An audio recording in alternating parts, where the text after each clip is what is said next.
सिर पर किसान, तो पानी बरस रहा था। महात्मा जी ने कहा अपने बच्चों से कि देखो बेटा, ये बहुत बोझे थे, बहुत ज्यादा बोझा है और पानी बरस रहा है, ये थक गया। ऐसा करो कि तुम इस बोझे को ले लो और वहां तक इसको मेरे कहने से डाल आओ।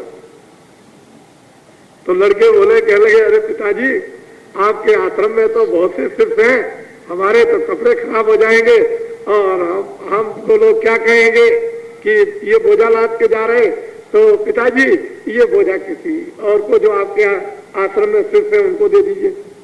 उन्होंने बुलाया कि चलो चलो बच्चे इधर आओ। वो दौड़ करके आए कि सरकार हुक्म। कहने लगे, देखो बेटा, ये किसान थक गया है, इस बोझे को उठाओ। कहने लगे, हुक्म। वो फौरन बोझा लिया और उस किसान के घर पर पहुंचाया। जब घर पर पहुंचा दिया, लौट करके जब आए तो लोगों ने पूछा कि महाराज, इस गद्दी का मालिक कौन होगा? कहने लगे, ये।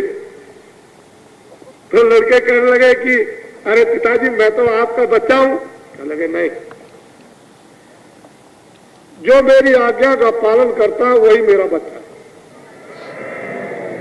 इसलिए रामायण में कहा है कि एक पिता के विपुल कुमारा और पृथक गुलशील अचारा, को पंडित को तापस ज्ञाता, को धनवंत दूर विख्याता, सब पर पिता प्रीत सम होई।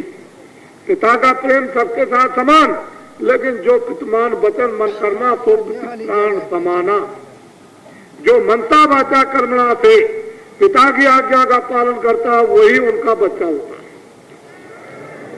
तो परमार्थ की दौलत ये, और ये जो मकान वगैरह मेरे नाम से वो तुम ले लो, वो तुम्हारा है, लेकिन परमार्थ की दौलत ये, परमार्थ की दौलत संपत्ति ये, और ये मकान ईंट मिट्टी के बने हुए उसको तुम ले लो, वो तुम्हारा है। तो बच्चे, महात्मा पहले परीक्षा लेते थे, आप कोई परीक्षा नहीं लेते किसी तरह की। देख लिया कलयुग में परीक्षा में कोई टिकेंगे नहीं, तो ऐसे ही बांटते रहते हैं। चलो ठीक है, अच्छा, इतने में ही आपका किनारा है, इतने में ही आपका बेड़ा पार है। जय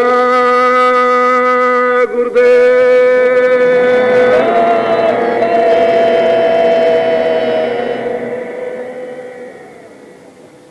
जितना इस समय पर नर नारी बच्चे बच्चियां यहाँ पर सामने हैं, इससे कितने गुना तो ज्यादा अपने अपने बैठे हुए, जहां उनके डेरे पड़े।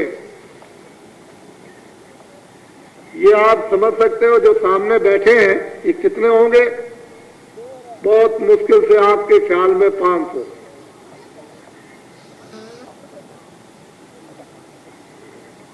आपका ख्याल होगा 500, हम तो कहते हैं शायद कोई होगा ही नहीं, कुछ नहीं, मैदान खाली पड़ा। जरा आवाज जोर से लगाना, जय।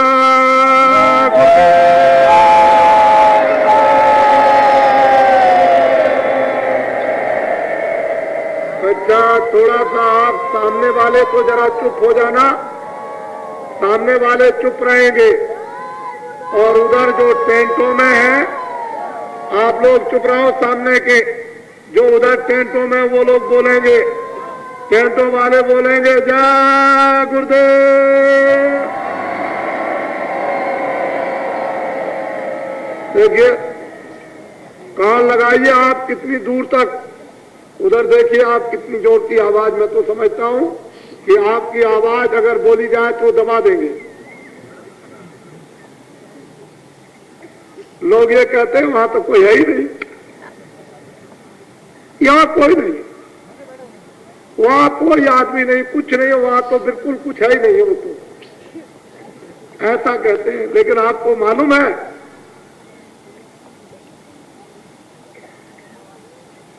जय गुरुदेव।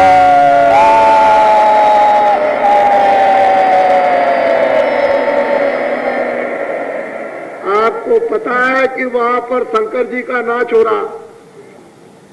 आप तो देखेंगे कि भाई हमको दिखाई नहीं देता है, पर जो स्वप्न दिया है वो नाच रहे। आपको मालूम है कैसा नाच होता है? कभी इतिहास आपने पढ़े हैं? फिर पढ़ो, तब आपको ज्ञान होगा। और ये जो यहाँ पर कार्यक्रम हो रहा है उसको सब लोग लिखें, प्रेमी जन सब चीज लिखें, क्या क्या हो रहा है यहाँ पर, कैसे कैसे आए, कहाँ कहाँ से आए, किस किस भाव में आए, क्या बना हुआ, कैसे बैठे हुए हैं, क्या खाते हैं, क्या ले आते हैं, मुठरी गठरी जमीन पर पड़े हैं, कहाँ पर पड़े हैं, क्या इंतजाम है, ये सब की एक पुस्तक बना डालो। सब लोग अपनी भाषा में, गुजराती, महाराष्ट्री, मध्य प्रदेश, राजस्थान, हरियाणा, उत्तर प्रदेश, बिहार, बंगाल, आसाम, उड़ीसा, ये सब प्रांतों के यहाँ पर नर नारी आ चुके हैं और बड़ी संख्या में अभी आ रहे हैं। बड़ी संख्या में अभी आ रहे हैं, जिसका आपको अनुमान नहीं है। ये तो अनुमान हमको है, आपको अनुमान ये नहीं है। हमको अनुमान है कि बड़ी संख्या में लोग चले आ रहे हैं। आपको तो देखने को मिलेगा ही, इसलिए इधर भी दर्शन करो, उधर भी दर्शन करो, बीच में भी दर्शन करो, हमको भी अपना दर्शन दो और हमको भी देखो और हम आपको भी देखें और हम और आप उसको देखो। उसको देखिए, ये काशी, अयोध्या, कलकत्ते की तरफ, राजस्थान और जगहों के हमारे विद्वान यहाँ पर इसमें इस सज्जुग आगमन स्वागत तैयारियों में, जिसमें कि भिन्न भिन्न अलग अलग लिखा हुआ है कि कौन सा यज्ञ हो रहा, किसका, किस तरफ हो रहा, ये सब वहाँ वेदियों पर दूर से पढ़कर आप देख लें। हम ऐसा प्रबंध करेंगे कि आपको अंदर भी घंटे 2 घंटे देखने का अवसर आपको मिल जाए। तो मैं कोशिश करूंगा कि सभी रास्ते घंटे 2 घंटे के लिए खुल जाएं, जिससे आप इधर से उधर सीधे और उधर से इधर और अंदर भी आप उसको देख सकें और ठीक से और उसका अनुभव आप कर सकें, क्योंकि इस समय पर सब कार्य पूरा हो गया। अब विद्वानों का यज्ञ का कार्य, अब पूजा इत्यादि का प्रारंभ हो गया है और कल उन्होंने बताया दोपहर बाद अग्नि पैदा की जाएगी। उसमें हम आपसे अनुरोध करेंगे कि सभी लोग अग्नि जब उत्पन्न की जाए, प्रकट की जाए, देवताओं को प्रसन्न करने के लिए, क्योंकि देवता कोई रोटी तो खाएंगे नहीं, वो तो कोई दूध पिएंगे नहीं, उनको तो सुगंधी चाहिए, क्योंकि वो तो स्वर्गलोक में, देवलोक में रहते हैं, तो उनका भोजन कोई चावल और सब्जी और मसाले का नहीं है, उनका भोजन तो सुगंधी का।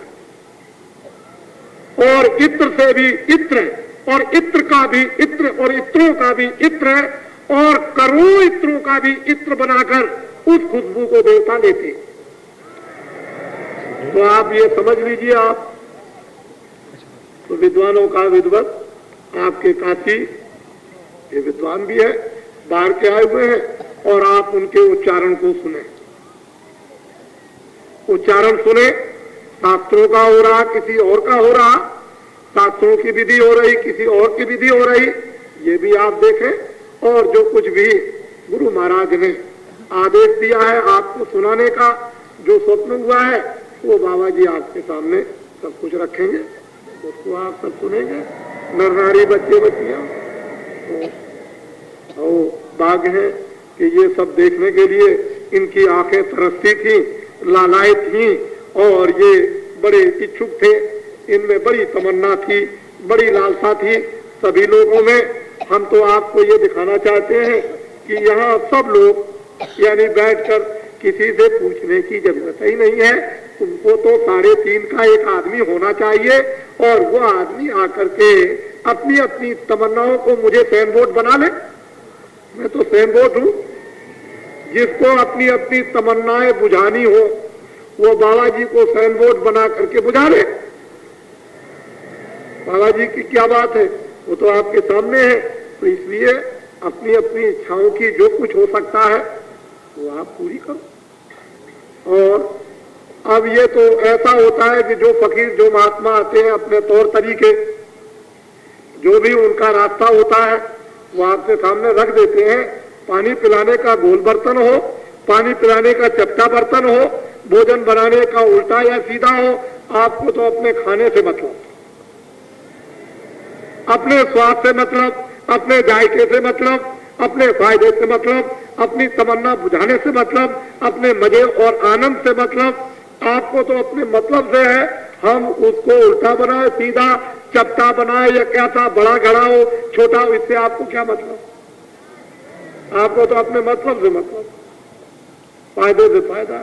इसलिए हमको मत देखो, आप अपनी चीजों को देखो। बस मैं इतना ही आपसे मिन्नत प्रार्थना निवेदन करूंगा। और आप तो बहुत ही, इसमें कोई संदेह नहीं कि बड़े भाग्यशाली हैं कि आपने अपना समय बचा करके यहाँ पर दिया है। और सबको जो बाबा जी ने कहा है उसके लिए बराबर प्रार्थना